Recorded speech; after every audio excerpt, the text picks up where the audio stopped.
Caverna Sonora. Bom dia, boa tarde, boa noite. E se você sofre de insônia, boa sorte! Está começando mais um episódio do podcast História e Sociedade, episódio de número 20, e o assunto de hoje é sobre a queda do Muro de Berlim. É claro que nós vamos trazer também todo o contexto por trás disso, né? Guerra Fria, né? Aquela disputa entre Estados Unidos e União Soviética, esse bloco comunista, cortina de ferro, divisão da Alemanha em oriental e ocidental, todo aquele contexto desde a divisão lá com o Muro de Berlim em 61 até a sua queda já no final dos anos 80. E para me ajudar nesse tema de hoje, eu tenho novamente aqui o prazer de estar conversando com o professor Márcio Ferman. Então, você não saia daí, fique ligado que já vai começar mais um maravilhoso episódio do podcast História e Sociedade. Roda a vinheta aí! A tomada que sopra pelo Portugal foi o primeiro país a realmente tomar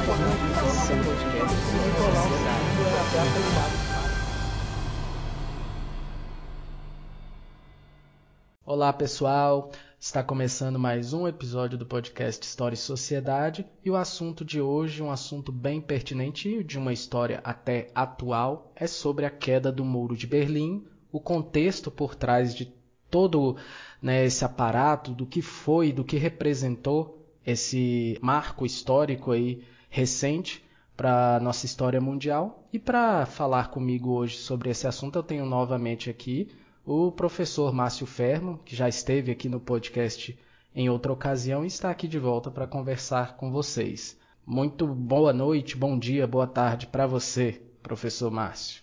Boa tarde, professor Sérgio, boa tarde, bom dia, boa noite para todos aqueles que nos ouvem. É mais uma vez um prazer participar desse podcast tão rico e tão bem feito aí pelo professor. E antes de mais nada, né, como a gente sempre costuma fazer aqui, não vamos cair de paraquedas em 1989, quando o muro foi derrubado. Vamos tentar contextualizar para entender por que existia esse muro, qual era a representação dele, né? Principalmente durante aquele período de Guerra Fria, né? O que ele representava, disputas bipolares entre socialistas e capitalistas. E a gente podia começar por aí. O que você acha, professor? É uma ótima ideia. Eu acho que a gente pode, para entender o nosso público, aí poder entender, né? A gente sabe aí que o nosso público, o seu público, né? É o pessoal aí só de alto nível de interesse, então é sempre muito, muito bacana falar disso. Vamos entender o seguinte, a gente não pode falar de muro sem falar de Guerra Fria, e não pode falar de Guerra Fria sem Segunda Guerra Mundial, né, professor? Exatamente. Então a gente, na outra vez lá do nosso podcast, né, nós falamos ali sobre esses entraves ali do dia D, né? Vamos dizer assim, o dia que a guerra começou a acabar, né? Vamos chamar assim, né? Desembarque das tropas aliadas, e a gente, todo mundo sabe, vai dar spoiler, né? Que os aliados ganharam a guerra. Né? Pode dar spoiler, professor? Pode. Então, dá spoiler que os aliados ganharam e fica aquela história.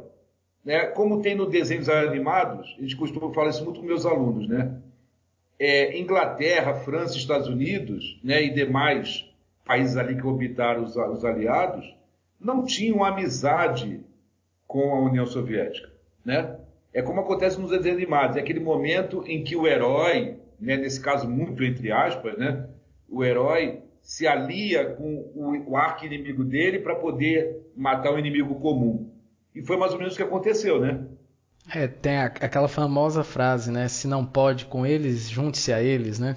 Exatamente. Nem que seja por algo em comum, né? Que foi a destruição dos regimes nazifascistas ali na Europa. Exatamente. Então Hitler, na verdade, uma grande ignorância dele, pela soberba dele, acaba não respeitando o pacto de não agressão com a União Soviética e acaba arrumando inimigo no Oriente e no Ocidente. E fica ali esmagado pelos dois lados, e aí eu já dei o spoiler do que aconteceu na guerra. Mas aí fica aquela questão, tá bom, a guerra ganhou, os aliados ganharam, e assim, agora vamos dividir os espólios de guerra, né? Vamos dividir os espólios de guerra. Nesse caso aí, quais são esses espólios, né? Acaba sendo a própria Alemanha. Então a Alemanha, nesse caso, vai ficar dividida em 4 zonas de influência. Então, se divide a Alemanha, como todo mundo sabe, né? Se divide Berlim ao meio, Do lado ocidental, Inglaterra, França e Estados Unidos, ali influenciando em regiões distintas, e do outro lado, com toda a parte oriental, a União Soviética. É bom a gente também lembrar, né, professor, que a cidade de Berlim ficava totalmente inserido do lado da zona soviética. E por isso até uma argumentação dos demais aliados, no caso Estados Unidos, França e Inglaterra, que também deveria ser dividido em 4 zonas também a capital, Berlim. Tanto que depois a gente vai ver que a parte ocidental, eles vão ter uma outra capital que é Bonn. Sim, exatamente. É bem lembrado. Então, fica assim. Então, os bonzinhos, né, ficam com o lado ocidental, enquanto os malzinhos comunistas ficam com o lado oriental. Tipo, a União Soviética vai chegar e vai falar, tá, e agora? Eu te ajudei, eu derrubei o cara, então também agora eu quero o meu quinhão nessa história. E a União Soviética fica com a parte oriental da Alemanha. Então nascem aí nesse momento 2 Alemanhas. Então a Alemanha Ocidental, que é a República Federal Alemã, e a Alemanha Oriental, que é a República Democrática Alemã. Às vezes os meus alunos ficam perguntando assim, mas professor, como é que pode o lado comunista chamado de democrático? E acontece também na China, né? A República Democrática da China. E República Popular, tem isso. Não tem um negócio assim? Tem. Então, mas eu falo para eles, e é legal também eu acho que de repente abrir esse parênteses aqui, porque parte do princípio que esses regimes são movidos pelo povo. Porque democrático, né? Demos é povo, o poder que emana do povo. Então, esses regimes pseudos comunistas, socialistas, partem do princípio que o poder emana do povo, que o Estado está trabalhando para o povo. Então, por mais louco que seja, é lógico, faz sentido, pelo menos, por mais louco que pareça, que seja uma república democrática alemã. Exatamente por isso. Né? Porque essa é a primeira dúvida que as crianças perguntam, né? É uma coisa que muito se colocou na cabeça, que a democracia e o socialismo como se eles não pudessem andar juntos, né? Na verdade, muitas vezes eles não costumam andar juntos porque acaba ocorrendo uma tirania na liderança, mas não por conta da ideologia por si só. Tem uma característica interessante que a gente...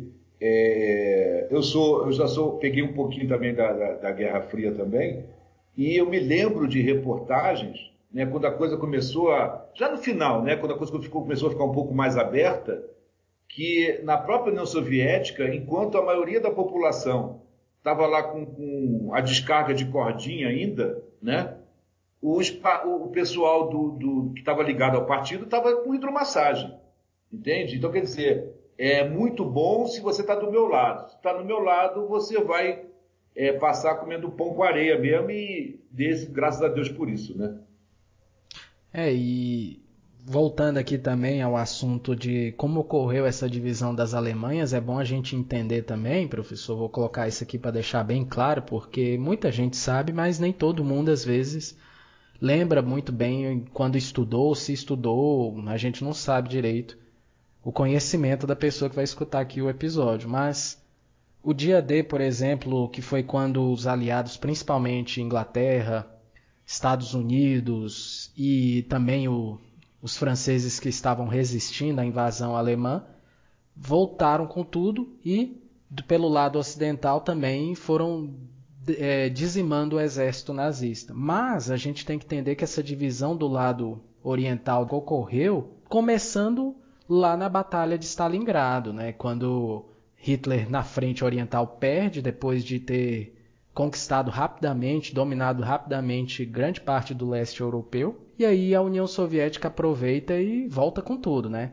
Tanto é que isso depois vai fazer não só a divisão da Alemanha, como também a influência socialista no leste europeu e a cortina de ferro, né? Por conta dessa volta dos soviéticos libertando do domínio nazista muitas nações como Hungria, como Romênia, como a Tchecoslováquia, né? Como a Polônia, e aí chega na Alemanha e ela invade aquele terço da Alemanha ali, grande parte da Alemanha, que se situava do lado oriental da cidade. Então, por isso que houve essa divisão do lado oriental, principalmente para os soviéticos que lá já estavam, né? Inclusive em Berlim. Exatamente, foi como a gente falou aí no início da nossa conversa, né? Nesse exato momento, né, que essa batalha de Stalingrado o ápice, né, quando ele perde, é justamente quando ele desrespeita o pacto de não agressão que ele faz com o Stalin. Inclusive, Stalin nem acreditava que ele ia descumprir, né? Ele foi avisado, inclusive, pelo Churchill, né, se eu não me engano, e ele desfez. Ele não vai fazer isso. Ele atacou Londres aí porque vocês são inimigos dele, mas comigo aqui ele não vai fazer isso. E quando ele fez, aí ele foi meio pego de surpresa no início, o Stalin. Nem ele esperava que Hitler fosse tão doido, né, tão disposto, né, a conseguir arrasar tudo. Só que aquela história, né, é briga de cachorro grande, né? Um louco bater com outro louco não pode dar muito certo, né? Os caras que...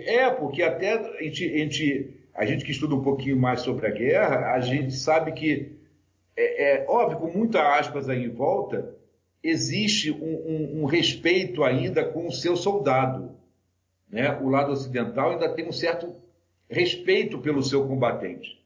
Coisa que esses regimes mais autoritários, tipo assim, amigo, vai, é melhor você ir porque senão vai ficar ruim para você. Então, eu quero ganhar, não importa se você vai perder um braço, vai botar sua mãe na frente, não importa. Ele vai ter que ganhar, coisa que existe mais uma ética, vou chamar assim uma ética de guerra, tipo mais de países que têm uma estrutura... não, óbvio que ninguém aqui é bonzinho, a gente sabe de histórias tristes de Estados Unidos, de Inglaterra e de França, mas pelo menos com seus cidadãos um respeito maior. Entendi. Entendeu, professor? E aí, só para a pessoa entender às vezes, porque não só ouvindo, às vezes visualizando, ela entende melhor, qualquer mapa que você pegar da Europa, principalmente desse período aí, você vai entender o contexto dessa divisão, por que ela ocorreu dessa forma, né? Aí você vai pegar a localização onde fica ali a Rússia / depois União Soviética, né? E aonde ficava ali a França, a Inglaterra, para entender por que houve essa divisão dessa forma, dessa maneira. Exatamente. Aí falando em divisão, logo depois da guerra, né, os seus ouvintes vão lembrar do famoso Plano Marshall. O que era o Plano Marshall?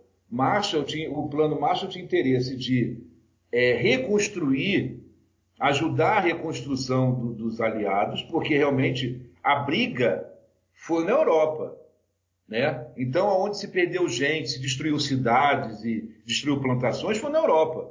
Os Estados Unidos ficou de fora, na verdade, né? Os Estados Unidos estava lá longe, está do outro lado do Atlântico, né? Ele não viveu diretamente, digamos assim, os horrores da guerra. Os soldados é que foram. O país estava lá, muito bem cercado, graças a Deus.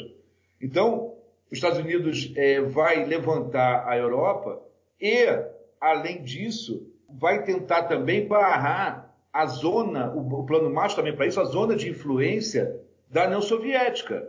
Porque sabe que se eu deixo o outro lado também apodrecido, nada impede da União Soviética investir do outro lado e quando vê já está tudo misturado. Então, o Plano Marshall vai ter, vamos dizer assim, duas frentes.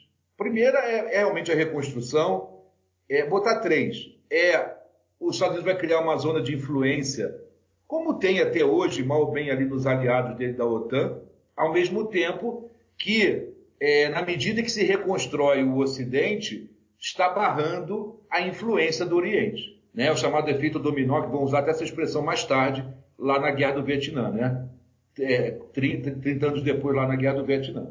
Outra forma muito comum da gente meio que assimilar esse Plano Marshall foi quando, anos antes, né, os Estados Unidos também fez a chamada doutrina Monroe, né, de dizer que a América para os americanos, né, para exercer a sua influência no continente, assim como ele fez agora no Plano Marshall ali, principalmente ali na Europa Ocidental, né, para evitar ainda mais esse avanço soviético. Seria uma forma também, né, de esticar os seus tentáculos também para a Europa Outra Ocidental. forma foi, logo após a Revolução Cubana, o medo, né, de outras nações latino-americanas também terem o mesmo destino de uma revolução socialista, eles apoiaram inclusive regimes militares, como aqui no Brasil, né? Principalmente pela ameaça de João Goulart, que eles acreditavam que seria um cara que faria isso aqui. Exatamente. Só para ter uma vaga ideia, professor, e essa história do Plano Marshall deu certo. Só para ter uma ideia, em 1953, 300 mil pessoas já tinham mudado do bloco oriental para o ocidental.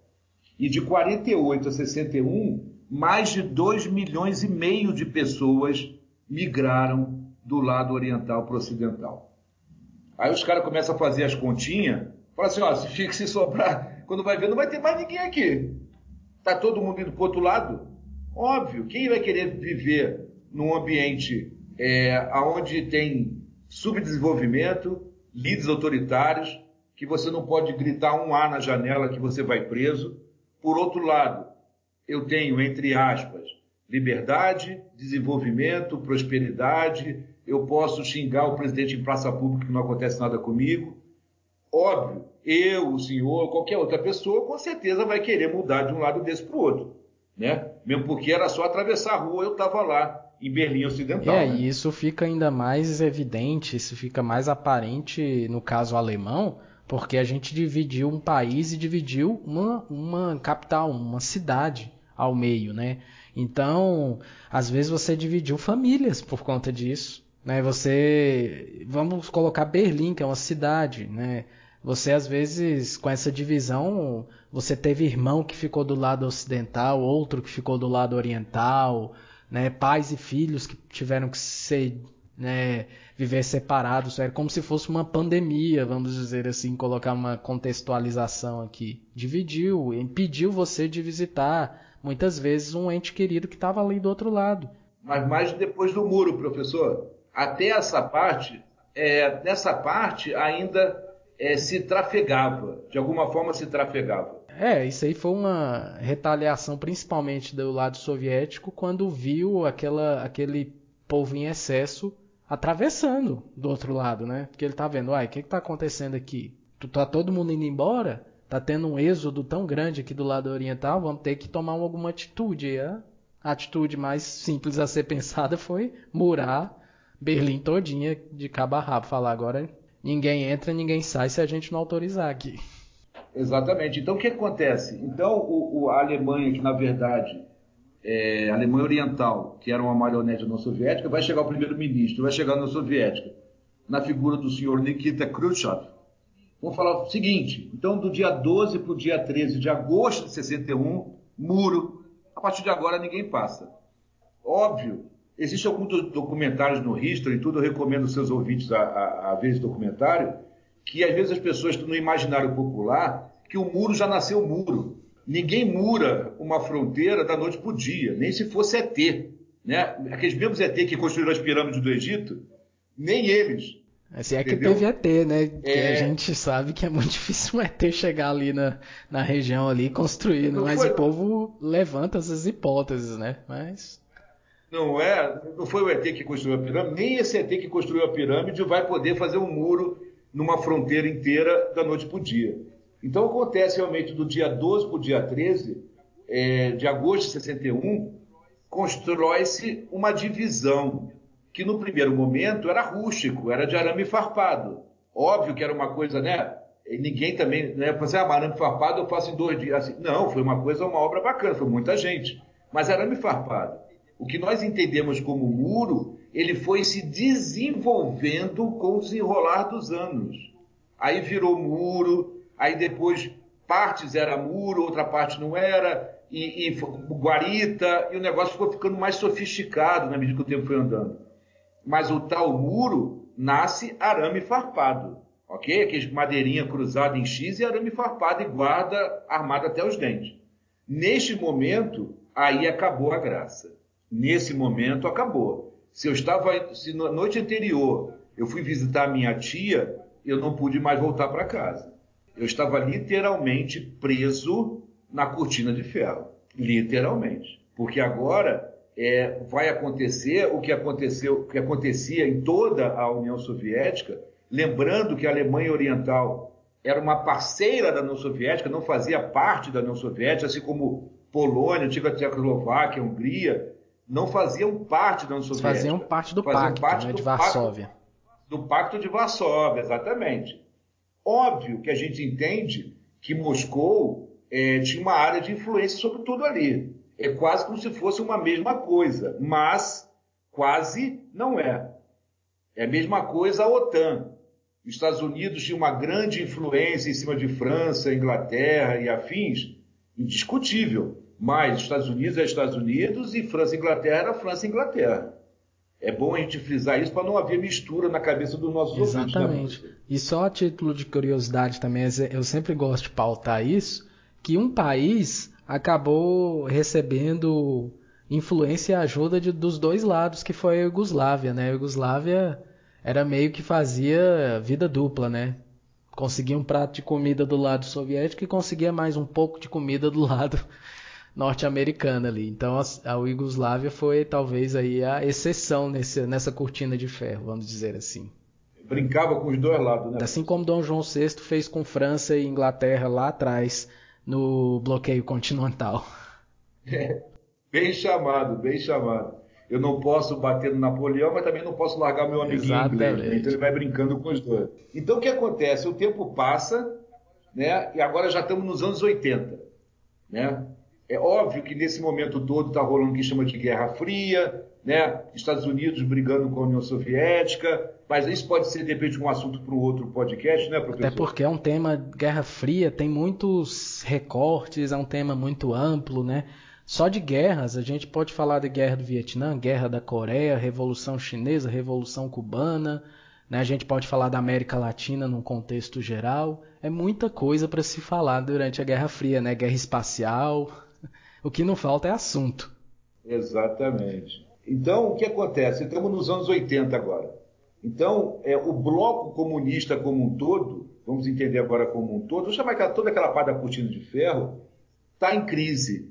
Porque esse próprio sistema deles, também não é o nosso mote agora, mas o próprio sistema deles não se sustentava mais. Começou na década passada, vamos considerar que eu acho que já na década de 70 já começou a balançar um pouco o regime socialista, né? O bloco comunista, vamos dizer assim. Mas em 80 já estava bem mais escancarado, né? Não é? Então, porque não tem mais como sustentar. Não tem como esses países viverem isolados do resto do mundo, né? Eu me lembro como se fosse hoje, isso eu peguei, eu era da União Soviética descaradamente fazer um avião igual ao Concorde francês, só mudar o nome. Como também tentou fazer um esboço do que seria um ônibus espacial. Só que depois os americanos chegaram lá e viram que podia estar cheio de madeira. Parecia ônibus de parque de diversão. Entendeu? Era revestido de madeira. Entendeu? Por dentro, né? O revestimento era de madeira. Mas até isso fazia, como era tudo fechado, como é hoje Coreia do Norte, tipo assim, aqui eu posso tudo, eu não te devo nada, você não deve nada para mim, não devo nada para você, então o que eu fizer, você pode fazer a sanção que você quiser.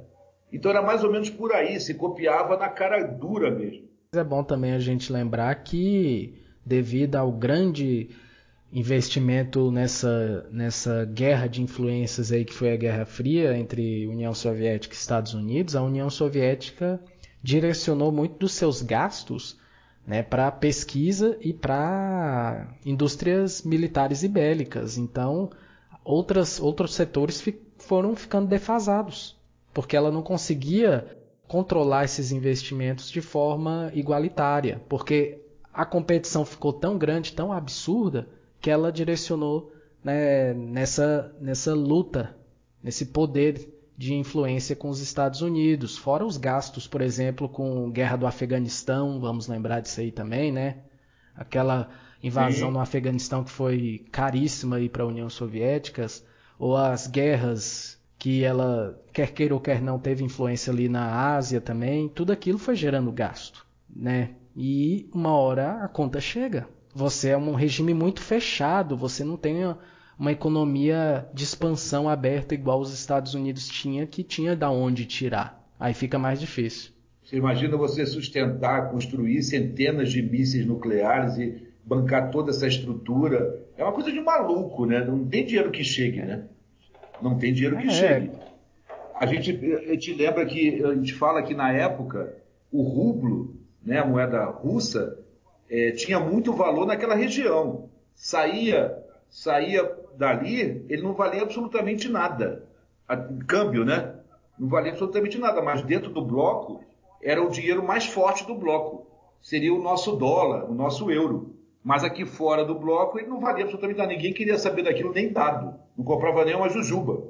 Porque a União Soviética tinha um esquema tão fechado que, como ela não dependia do capital externo, ela meio que fazia a sua própria taxa de câmbio ali entre os seus aliados, né? Mas a partir do momento que aquilo saía da região de influência, já era a taxa, né, flutuante do dólar ali, do que mandava, que era a economia capitalista. E aí você não tinha competição, você não tinha lastro para competir.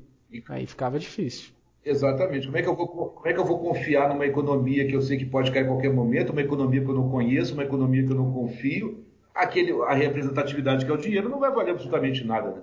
Você quer? Não, obrigado.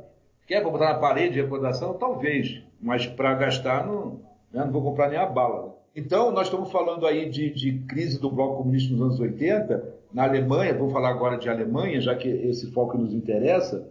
Então, nós estamos falando aí de aumento de dívida externa, nós estamos falando de crescimento do déficit comercial, nós estamos falando da falta de mercadoria, a indústria e a infraestrutura estavam à beira do colapso, professor. E, para piorar, a população não vai mais aguentar o autoritarismo do governo. Agora, imagina, você para poder comprar uma gasolina na esquina, pegar o seu carrinho lá, imagina que carrinho, os Lada, né? Da vida, né? Lembra muito, não sei se... Tirou da minha boca os Lada da vida, entendeu? Imagina aquilo, né? Para quem não ouviu falar do Lada, pesquisa aí, os bancos, tipo quase uma cadeira de madeira com revestido de alguma coisa. Aquilo era o banco do Lada, né? Do Lada, professor, eu criança, né? Eu não sei, eu não vou falar de idades aqui, mas eu vou falar da minha, eu criança, assim que começou o governo do Fernando Collor, quando teve aquela abertura, né, toda, que o Lada veio em peso. Sim. Aqui no começo, tentou entrar aqui no mercado brasileiro, e quando o povo viu que o Lada e o Gurgel era melhor, até o Gurgel, o Lada não vingou, né? E você abrindo o comércio e vindo também carros de outras concessionárias, outras montadoras que tinham qualidade superior, o Lada foi ficando pro lado, né? Vamos dizer assim. Mas eu posso contar que muita gente, a título de ter um carro importado, muita gente comprou, porque a gente nem pode julgar essas pessoas, porque é o momento que está se vivendo. Né? A gente passou um tempão pelo regime militar, estava no momento de abertura, né? Ainda estava naquela euforia, carro importado, o próprio Collor, ele libera o cartão de crédito internacional, que até então não existia, né? A gente tinha que viajar com os famosos traveler checks, né, que eram como se fosse um ticket refeição, né? Aquele negócio já vinha pré-impresso o valor. Então, quer dizer, é um momento em que o cara está em um momento de euforia. Então, se eu tenho dinheiro, eu compro. Mas passava 2 meses, 3 meses, o cara vai descobrir a besteira que ele fez, né? Aí, como diria o popular, Inês é morta, né? Já era, não tinha mais o que fazer com aquela porcaria, o cara encostava na garagem, deixava as crianças ficar brincando de dirigir em casa. E outra, se você ficou com curiosidade de ver o Lada, né, dessa ponte que nós fizemos aqui com o governo Collor, você só clica ali no YouTube, procura propaganda, que existia propaganda, né? Você vai ver como é que era o carro, eles divulgando que era um carro barato, acessível, tal, mas a gente vê também que o carro era uma bomba, né, vamos dizer assim. Se fosse uma bomba, eu tinha comprado, professor. Era um pouco pior do que isso. Mas é verdade. Então, o que acontece? Agora, imagina a situação, professor. Eu não tenho dinheiro para gasolina, os supermercados vazios, que não tinha alimento, açougue, nem pensar, filas para comprar um pão, ainda por cima tem um governo que bate em mim. Imagina o tamanho da insatisfação desse povo, né? Então, nós já temos que falar ainda tinha a tal da Stasi. Que é a polícia, né? A polícia secreta da repressão.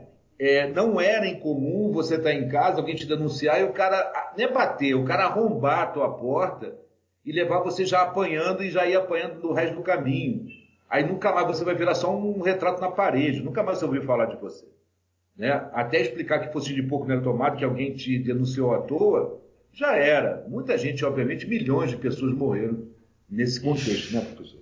E essa coisa toda que você exemplificou aí, professor, a gente ver recentemente, só para a pessoa ter uma noção de quando você fecha demais o seu regime, a sua moeda desvaloriza, a sua economia vai para o colapso, filas, mercadorias em falta, a gente vê muito isso no nosso vizinho aqui, a Venezuela, para a gente ter uma noção de como era isso, para você ter uma noção de como vivia, né, o bloco comunista. Não é porque o sistema socialista prega aquilo, mas é porque quando você se fecha demais e você faz regimes tiranos, ditatoriais e mistura isso tudo, acaba levando a essas parcelas, né?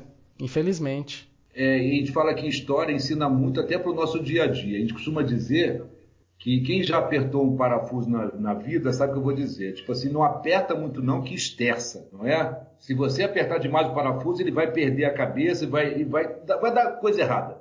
É a mesma coisa, não pressiona muito alguém ou alguém nesse caso, porque o resultado não vai prestar. E foi o que aconteceu. Então, em nome de garantir o regime, vai se apertar ainda mais e eu aperto, mas não dou. Como é que é isso? Né? Imagina, eu tenho meus filhos.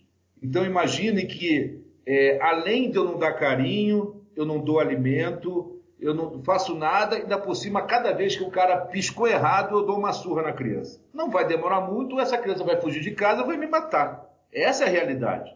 Porque ninguém vai aguentar só ter coisa ruim. Não, e tem aquela coisa, né? A galinha do vizinho é mais gorda do que a minha. Ainda mais você colocar no contexto ali da Alemanha, de Berlim, então nem se fala. Poxa, você vivendo tudo isso e saber que do outro lado você tem o mesmo povo que está vivendo numa outra vida, né? Numa outra economia, tendo acesso a tudo, claro, né? Você precisa do dinheiro, mas você tem o acesso. Você tem a liberdade de fato. Coisa que ele às vezes não tinha. Às vezes não era nem a economia, às vezes o que pesava mais era a liberdade do indivíduo, sabe, professor? Eu mesmo penso isso. Mesmo que, exatamente, mas você está certíssimo, mesmo que as informações fossem cerceadas, eu não tivesse acesso a uma programação de TV aberta, como não é hoje na Coreia, né, em Cuba, tem mais TV estatal, né, fica ouvindo toda hora falar do regime, por conta da proximidade, eu acabo sabendo de uma coisa ou outra que está rolando do outro lado. Então, é como se eu morasse do lado de fora do muro da Disneylândia. Do outro lado, eu estou imaginando que tem alguém passeando, brincando, comendo hot dog, chupando sorvete, e eu estou ali passando fome do outro lado. Que tipo de sensação que eu vou ter? Imagine, além disso, fazendo essa analogia, além disso, de vez em quando passa um policial e me dá uma surra. Como é que vai ser a minha vida? Não basta eu ser um miserável e ainda passa alguém para me dar uma surra. Não vai demorar muito, eu vou surtar. Olhei de olho torto pro policial, balancei a cabeça, aí ele veio e me deu uns cascudos aqui, umas coronhadas por conta disso. Esse tipo de coisa também fazia, né, o dia a dia do cidadão. Não vai demorar muito, eu vou estar roendo o capacete do cara, né? Eu vou ficar maluco. É óbvio, qualquer pessoa, por mais anormal que seja, vou dizer assim, ainda vai sentir qualquer coisa disso. Então, o que acontece? Então, já estamos nesse clima, eu acho que nossos ouvintes estão conseguindo entender bem. Aí, já por volta de 89, já estamos no finalzinho aí dos anos 80, a crise na Alemanha fica pior, professor. Por mais que pareça, vai ficar pior. Aí vai perguntar assim, por quê? Porque, principalmente, a Hungria vai abrir as fronteiras com o Oeste, com o capitalismo. O que vai acontecer? Eu vou fugir. A Hungria fazia parte do bloco. Então, eu saio da Alemanha para a Hungria a hora que eu quiser. Né? É tudo país amiguinho. O que vai acontecer? Eu vou começar a fugir pela Hungria. E chegar na Alemanha, do outro lado da Alemanha. Exatamente. Que é a ocidental. Ocidental. Eu vou chegar lá pedindo asilo político. E é óbvio que o outro lado, nesse contexto todo, vai estar mais apto a me aceitar do que não me aceitar. Alemão, né? É o mesmo povo, sim. A mesma raça, por que não? Não tem isso. Além de ser o mesmo povo, mesma raça, terem tratados que a ONU já tinha consolidado, você tem aquela história de, assim, você vem do outro lado? Pode vir sim, eu seguro a tua onda, pode vir. Entendeu? Ainda tem isso também. Então, ainda teve, um mês depois da Hungria abrir, a Polônia consegue se livrar dos seus ditadores e tem a eleição do Lech Walesa, que era um líder sindical do Solidariedade, né? Isso é um outro processo também, a gente não tem tempo agora, mas a Polônia passa por várias revoltas, né? Esse grupo social, para quem nunca ouviu falar do Solidariedade, ele é como se fosse um grande aglomerado de sindicatos poloneses, né? Que vai ter o Lech Walesa no seu símbolo. Alguns até no Brasil vão associar o Lula com o Lech Walesa, mas isso também é uma outra discussão também. Mas a Polônia acaba, o governo polonês acaba cedendo e vai ter a primeira vez desde o fim da guerra, a Polônia vai ter eleições livres. Então imagina, eu vou olhar para o lado e o meu mundo está ruindo. Esse é o contexto. Exato. Esse é o contexto.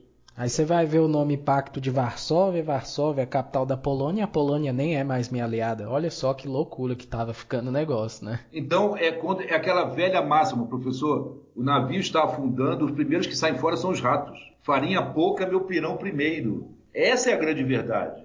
O sistema ruiu, não existia mais nada que o sustentasse, essa é a grande verdade. A minha grande mãe, a dona União Soviética, tá igual ou tá pior do que eu. Porque se eu pequeno estou nessa pindaíba, imagina um bicho daquele tamanho, né? Um bicho daquele tamanho tendo que gerir aquilo tudo. E a União Soviética abarcava várias etnias, né? Cada um com a sua mentalidade, com as suas revoltas, com as suas maluquices. Imagina gerir isso tudo no meio de uma crise. Quando o meu povo está na porta do mercado e não tem farinha para o cara comprar. Esse é o contexto desse final. Então, o que acontece? Começam a eclodir muitos protestos na Alemanha. Então, tem gente fugindo pela Hungria. A minha amiga Polônia agora está livre, está me dando o exemplo de que eu também posso ser. Eu estou passando fome, eu não tenho quem me cuide de mim, eu não posso cuidar de ninguém. Está esse caos instalado e começam as revoltas. Aí, o cara já não tem medo de polícia nenhuma. Ele vai, como a gente fala no popular, né? Ele vai pro abraço. Ele não tem mais nada a perder. O que mais que ele tem a perder? Ele não tem emprego, ele não tem casa, ele não tem comida, ele passa frio, ele passa fome, ele tem um governo que quando quer e quando não quer bate e mata ele. O que ele tem mais a perder? Nada. Então ele vai para a rua. Então o que acontece? Aí em novembro de 89, vai um representante do Estado e vai falar que agora as pessoas vão poder trafegar. Tal do Gunther Schalbowski, eu nunca consegui falar o nome desse cara direito. Tal do Gunther Schalbowski vai falar da sua lei de mobilidade. Em resumo, essa lei de mobilidade vai dizer que agora, para tentar botar panos quentes na coisa, né? Para tentar apagar um incêndio, não, agora você pode passear assim. Óbvio que pode, não tem mais nada que segure os caras, a Hungria está aberta, está todo mundo aberto. Então ele vai falar o óbvio. Ele vai dizer, não, agora nós estamos aqui, essa lei de mobilidade, só que o cara comete um ato falho. Em vez de ele dizer que ele ensinaria para o parlamento, ele diz que a lei vale imediatamente. O que acontece? As pessoas, todo mundo, mais de 100 mil pessoas se reúnem lá na beira do muro e começam a fazer pressão para que aquilo ali seja rápido, e o nego já vai com martelo, com enxada, e começa a famosa queda do muro de Berlim. Esse é o grande contexto. Às vezes, alunos meus já perguntaram e falam assim, poxa, professor, como é que pode? Se estava armado até os dentes os guardas, como é que o cara chega lá e começa a derrubar o negócio do Estado? Não é assim a coisa tão simples, né? Imagina aí perto do senhor, aí em Brasília, que o cara vai, pega lá em Brasília tem aquela estátua lá do Juscelino, né? Aquela coisa, o cara vai lá e começa a destruir aquilo. Não é assim que funciona a coisa. Ou aqui em São Paulo, o cara quer destruir o Museu do Ipiranga. Não é assim que funciona. Mas o caos estava instaurado. A gente tem que entender também que nem aqueles soldados que outrora defenderam o regime, nem eles mais acreditavam naquilo. Não é verdade? Então... Até eles mesmos, às vezes, queriam mudar de lado, né? Mudar de farda também. É óbvio! Né? Quanto é que aquele infeliz ganhava por mês, professor? Você acha que aquele infeliz ganhava uma fortuna por mês? Um governo falido? Então, quer dizer, como você vai conter mais de 100 mil pessoas com picareta e enxada na mão? Então, é nesse momento, do dia 9 para o dia 10 de novembro de 89, acontece a famosa queda do Muro de Berlim. E essa queda vai ser o grande símbolo do fim da Guerra Fria, né? Logo depois a Alemanha... A queda do bloco comunista, Exatamente. Né, da derrocada. Então a cortina de ferro, enquanto cortina cai, e não demora muito também, a União Soviética cai também, e isso também é um assunto para uma outra história. E só para pontuar aqui antes da gente, os conhecimentos tudo de uma vez, e às vezes a gente esquece de passar, né? Quando a gente estava falando da crise dos anos 80, a gente também tem que lembrar ali na União Soviética, que é quando o Gorbachev assume o governo e ele tem a chamada perestroika, né? Que é a tentativa de reerguer, que acaba de vez com o fracasso da União Soviética e todo o bloco comunista por consequência, né? A perestroika do lado econômico, né, para tentar enxertar capital estrangeiro, né, como a glasnost também, a liberdade política também, né? Mas isso acabou destruindo ele, né? Eu lembro também, mais uma vez, nesse momento de saudosismo, eu me lembro de propagandas da Pepsi na União Soviética. Aquilo ali causava um espanto que, tipo assim, caramba, como é que pode um símbolo americano ali no coração de Moscou? Mas o cara tentou enxertar capital estrangeiro, mas o tiro saiu pela culatra, né? Ele acabou desafundado nesse momento, né? Na China deu certo, né? Por causa dessa economia mista dela que ela faz, né? Então é aquela história, eu sou socialista, eu mando na coisa, mas você pode arrumar um dinheiro aqui enquanto eu arrumo também. Alguém já disse para mim uma vez que esse é o melhor de dois mundos. É a opinião do cara, eu não vou discutir isso agora, nem nos cabe. Mas ele diz que agora é o melhor dos dois mundos. Então ele tem um governo socialista, né? É um colega que tem esse viés socialista, nada contra, muito pelo contrário, e também tem um lado capitalista. Eu não tenho internet, mas em compensação eu tenho um iPhone, né? É o preço, né? E eu já vou indicar aqui para quem escuta o episódio também, professor, um filme que retrata bem esse lado dos dois Berlins, né, do Berlim Oriental e Berlim Ocidental. É um filme de comédia, tá? Mas ele lógico, ele tem aquela paródia exagerada, né, do lado oriental totalmente caótico e pobre, e do lado ocidental, aquele primeiro mundo totalmente desenvolvido. Mas é só a pessoa que assiste o filme sabe que aquilo ali é uma comédia escancarada, né? Que é um filme do mesmos diretores lá de Apertem os Cintos, o Piloto Sumiu, e de Top Gun, que é o Top Secret, né? Com o Val Kilmer, que depois ficaria famoso como Batman e como outros personagens aí também em Top Gun. Mas ele é um cantor famoso que é contratado para fazer um show na parte da Alemanha Oriental. E quando ele chega lá é aquele choque de realidade, né? E ele vê muito de como era o outro lado da cortina de ferro. Então, assim, naquela época eles exageravam, lógico. É um filme americano, retrata muito aquilo com forma de sátira. Mas só para a pessoa ter uma noção do pensamento da época, é interessante a pessoa assistir só para ela salientar os dois lados. Esse eu não conheço, obrigado pela recomendação, professor. Top Secret, acho que o filme é de 83, se eu não me engano. É isso, eu não era nascido. Até pouco tempo estava disponível na Netflix. Eu não sei se ainda está, mas até pouco tempo estava na Netflix. Eu vou procurar. Obrigado, professor. É muito legal o filme. Pode continuar. No dia 3 de outubro de 90, né, capitaneado pelo primeiro-ministro alemão Helmut Kohl, né, era um ministro famoso na época, as Alemanhas são reunificadas. Não foi uma tarefa fácil para a Alemanha Ocidental, mesmo porque a gente costuma dizer que, na verdade, o outro lado estava muito combalido, né? A diferença entre os dois lados era estúpida, como o senhor acabou de falar do filme, né?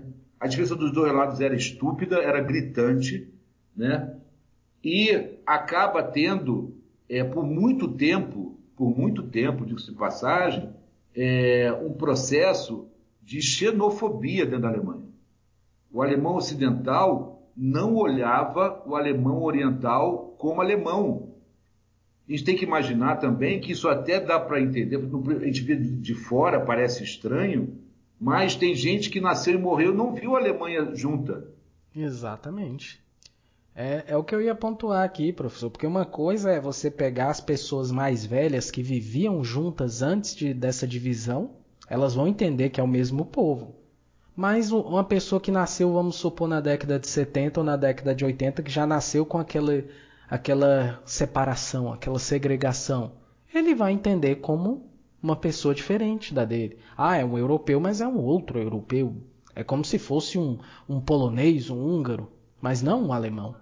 Exato. E até porque também depois de 50 anos as coisas mudam, os costumes mudam, existem até sotaques que vão mudando também, né? Porque você acaba assimilando sotaques que você não tinha, que você não tem influência. E é natural, eu acredito nisso, que eu veja aquele ali como um estranho. O que não é natural, a meu ver, é a xenofobia. Eu não posso olhar o outro de forma errada, com olhos negativos, só porque ele é diferente de mim. Até a hora que eu não reconheço o cara como alemão, é um direito meu. Mas eu tenho que tratar o cara com o mesmo carinho e respeito, como se fosse alemão, búlgaro, pode ser o que for, né? Exatamente, mas infelizmente a gente sabe que isso volta e meia acontece, né? Infelizmente. Então nós temos naquele momento aquele vurdunço, como a gente falou, né, do povo derrubando a pontapés, inclusive, né, gente empurrando, metendo picareta, metendo martelo, marreta, o que fosse ali, naquela euforia, como você disse, de uma aglomeração de muitas pessoas de uma vez só.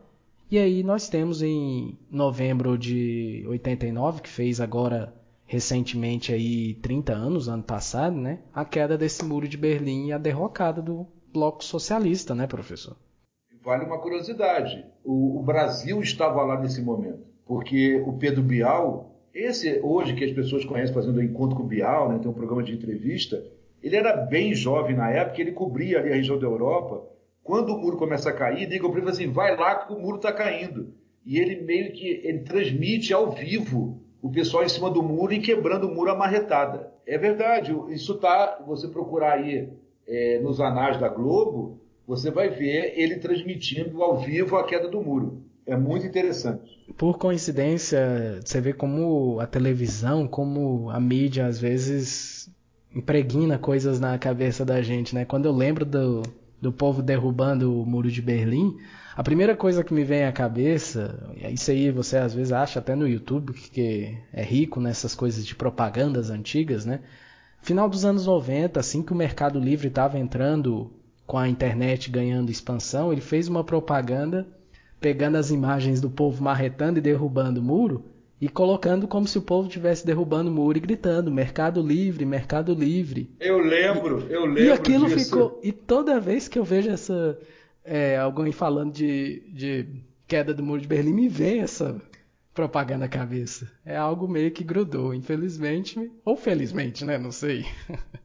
Eu acho que essa história toda, professor, como tudo que a história de um modo geral ensina, é que eu tenho que, de alguma forma, óbvio, sempre de forma honesta, equilibrada, eu tenho que correr atrás daquilo que eu quero, né? O muro só caiu porque teve um grupo de pessoas que estava insatisfeita com tudo e botou literalmente para quebrar, né? Porque se a gente fica sentado olhando o sol se pôr, o sol nascer, é muito bonito dos poemas. Essa história que deixa a vida me levar, viva leva eu, isso é muito bonito na música, para quem gosta de samba, de Zeca Pagodinho. Mas não é um ritmo de vida. A vida eu tenho que buscar os meus anseios, eu tenho que buscar os meus sonhos, eu não posso deixar que ninguém me oprima, eu tenho que ser, como nós falamos até um pouco agora, eu tenho que ser um pouquinho melhor todo dia para que ninguém me faça mal e eu aprendo também a não fazer mal para terceiros também, né? E aí, vamos lá, o que acontece depois dessa queda do Muro de Berlim, vamos dizer assim, as consequências disso tudo? Por que ficou um marco tão importante? Não tem como não dizer que é um marco importante. Você está terminando com uma divisão histórica entre nações iguais que foram divididas por uma bipolarização do mundo. Mas mostra a queda do bloco socialista, né? 2 anos depois a União Soviética deixa de existir e volta a ser 15 nações independentes, né? Que a gente sabe que Foram 15 repúblicas que formaram a União das Repúblicas Socialistas Soviéticas, entre elas Rússia, Ucrânia, Belarus, que hoje está aí nas manchetes, né? Azerbaijão, Armênia, Cazaquistão, Uzbequistão, era um monte de república. E como você diz, não confundir com Polônia, Hungria e as demais. Hoje eles formam também um bloco, mas também não é um bloco como era antigamente, né? Isso, aí houve até uma tentativa depois da CEI, né, que foi a Comunidade dos Estados Independentes, só que ela foi perdendo força principalmente com a chegada da União Europeia, com um grande peso ali, né, e que foi tomando membros. Os 3 primeiros que não quiseram aderir à CEI, isso eles meio que escancararam, foram Lituânia, Estônia e Letônia, que parece que sempre foram meio contra esse bloco comunista, e logo assim que dissolveu a União Soviética já correram para o lado do lado de lá, né? E depois houve a tentativa do SEI e aos poucos outros países foram largando a comunidade dos Estados Independentes e se filiando à União Europeia, né? E aí foi perdendo mais força ainda esse leste europeu com um cunho socialista, vamos dizer assim. Outra coisa que eu gostaria de salientar sobre o assunto de Alemanha aqui também, professor, é que a gente pensa que só quem era contra essa união da Alemanha eram socialistas, o lado soviético. Quando a gente vê, se a gente aprofundar esse estudo, não é totalmente isso. Por exemplo, Inglaterra e França não viam com bons olhos a unificação porque ela saberia que a Alemanha ia ganhar muita força e às vezes ofuscar a Inglaterra e França, que sempre foram países com maior destaque, quando não se tem a Alemanha, claro, com maior destaque na Europa. E ela sabe que a Alemanha... Né? E aconteceu. Tanto que hoje quem manda na União Europeia é a Alemanha. A Grã-Bretanha, inclusive, saiu, né? Tá com o Brexit aí e saiu da União Europeia. Então, o temor deles transformou-se em realidade. Então, a gente tem que entender que não foi só os soviéticos que eram contra. Houve também pessoas do outro lado, do lado dos antigos aliados, como Inglaterra e França, que não viam com bons olhos essa reunificação. É um povo que de longa data, leia-se visigodos, ostrogodos e tudo lá na gênese desses países, a gente tem que entender que é um povo sempre um povo muito aguerrido, um povo que sabia o que quer e tudo que fez foi sempre muito bem feito, né? Então esse temor inglês, como o senhor lembrou muito bem, era mais do que plausível, porque conhece o histórico de um povo. Como é que você sai de um país que não tinha nada, né, nesse período aí entre guerras, e se transforma do que é hoje? Só com muita luta e muito trabalho, né? E a Alemanha sempre vai ao chão e volta, né? O povo obstinado, né, rapaz? Obstinado, essa é a palavra, obstinado. Outra curiosidade que eu gosto sempre de colocar para meus alunos quando eu falo do assunto, principalmente para os meninos que gostam de futebol, é que a Alemanha é considerada tetracampeã, mas como a Alemanha unificada, ela só tem um título de futebol. É verdade. Que é aqui no Brasil, em 2014. Todos os outros títulos, quem ganhou foi a Alemanha Ocidental. Porque havia não só a separação política, mas havia também essa separação no campo do esporte, por exemplo. Eles disputavam Olimpíadas de forma separada, eles disputavam Copas do Mundo e campeonatos esportivos de futebol de forma separada. Tinham os times de um lado que não jogavam com os times de outro. Então tudo isso era separado. É bom sempre o aluno entender isso. Eu falo isso para eles também. Ainda mais nós que estamos dando aula para uma geração aí que já nasceu dos anos 2000 para frente. Você fala e eles nem sabem se um dia existiu a Alemanha Oriental, porque não é algo vivo na cabeça deles, né? Diferente da Coreia do Norte e Coreia do Sul, que é bem explícito essa divisão.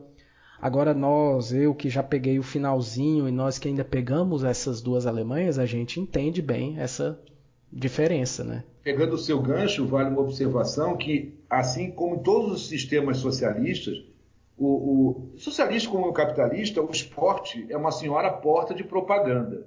Então, se eu puxar aí nas Wikipedia da vida, todos esses países socialistas, ou todos, ou a maioria deles, principalmente o soviético e tal, tinham no esporte uma grande força, porque o investimento no esporte era fortíssimo, entendeu? Por quê? Porque o esporte sempre foi propaganda. E o time, eu me lembro que o time da seleção de futebol da Alemanha Oriental era um time muito respeitado, como era respeitado nos outros esportes. né? A gente vai falar aí de tênis menos, que é um pouco mais elitizado, mas você vê numa ginástica, né? Nas Olimpíadas. Olimpíadas em geral, né? Olimpíadas em geral eram atletas a serem batidos. Não era pouca coisa, não. Estava lá entre as cabeças. Por quê? Por conta do investimento no esporte. E continuando aí no assunto do esporte, só para finalizar essa divisão da Alemanha aí, para os ouvintes que tiverem curiosidade e aguçidade de pesquisarem também, em 1974, o ano em que inclusive a Alemanha Ocidental ganhou o seu segundo campeonato, houve as duas Alemanhas na Copa, a Alemanha Ocidental e a Alemanha Oriental, e jogaram uma partida entre si. Sim. Houve uma disputa em Copa do Mundo entre as duas Alemanhas. Então, para vocês que estão escutando entenderem que o negócio era sério mesmo, não era apenas uma disputinha simples de divisão de um muro, como muitas às vezes das pessoas que hoje podem pensar que era apenas o mesmo povo e que resolveu se dividir, mas que era unido no final das contas. Não, houve realmente uma separação. E os atletas, de passagem, os atletas eram muitíssimo vigiados, porque sabia que se piscasse o cara fugia e ia querer passar para o outro lado. Então os caras eram vigiados dormindo. Era noite e dia, tinha lá os guardas, lá os segurança, para que eles não tentassem tentar asilo político, né, e passar para o outro lado. Algo como Cuba, né, os atletas cubanos vivem volta e meia fazendo, né? Exatamente. O cara às vezes até se mete no esporte para ter chance de crescer na vida e ir para outro país e tentar fugir. Isso acontece muito. Então, professor, mais alguma coisa que nós possamos acrescentar aqui? Sim, que foi mais uma vez um enorme prazer participar do seu podcast. Eu espero que o nosso próximo encontro, caso o senhor me convide, não demore muito, que é sempre um grande prazer falar para o seu público. Eu que agradeço, é sempre bom. O papo foi muito bacana, parecia que eu estava aqui sentado num barzinho, tomando uma cervejinha e conversando. Foi muito legal, viu, professor? Eu agradeço realmente aí a atenção e você aceitar o convite para mais um episódio aqui do podcast. Vai ser um prazer, professor. Mais uma vez, muito obrigado. Eu que agradeço. E quer deixar mais alguma recomendação antes da gente encerrar, professor? De repente só aquele, eu tenho um perfil lá no Facebook, lá de professor, prof, P-R-O-F, Márcio, Riz de História, @yahoo.com.br. Quem quiser chegar lá, se associar lá à nossa página, fique à vontade, vai ser sempre muito bacana disseminar conhecimento e também ganhar conhecimento daqueles que quiserem chegar, tá bom? Então tá certo aí, professor. Muito obrigado mais uma vez. Aí o papo muito bacana, muito legal. Fique na paz aí e a gente, quem sabe, não vai se ver num próximo episódio aqui do podcast, professor. Obrigadão, viu? Eu agradeço. Boa noite a todos, bom dia e boa tarde. Infelizmente, chegamos ao final de mais um episódio do podcast História e Sociedade. Eu agradeço a sua presença, agradeço a sua audiência e rapidinho antes de terminar, não esqueça, visite o site do podcast, ajude o podcast com contribuições. Os links estão aí na descrição, pessoal. Então, fica aqui o meu forte abraço, um beijo no coração de todos vocês e vamos que vamos! O podcast História e Sociedade é produzido e editado por Sérgio Amaral e Vinícius Orix. Você nos encontra nas mais diversas plataformas de streaming de podcasts. Nos vemos na próxima, pessoal. Tchau, tchau.